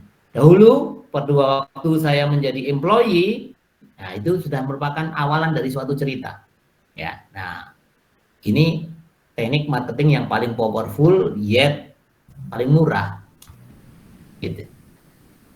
Nah itu tadi ya, terima kasih Bu Meti sharingnya ya, sangat bagus sekali. Semoga semakin sukses Bu ya. Sama-sama, nanti lain kali saya beli Bu. Saya nggak tahu kalau Ibu tinggalnya dekat dengan saya kira Ibu di Buna Indah sana. Dekat. Saya bukan pelemparan batu ternyata dari rumah Ibu. Iya. Saya kira Ibu di Karangtengah sana. Oke. Ya, Bapak Ibu masih ada yang bertanya? Saya persilakan kalau masih ada yang bertanya.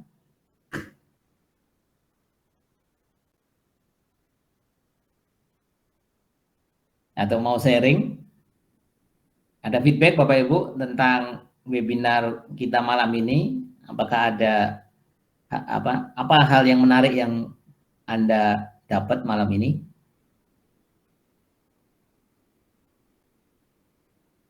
Anda bisa sharingkan juga kalau mau.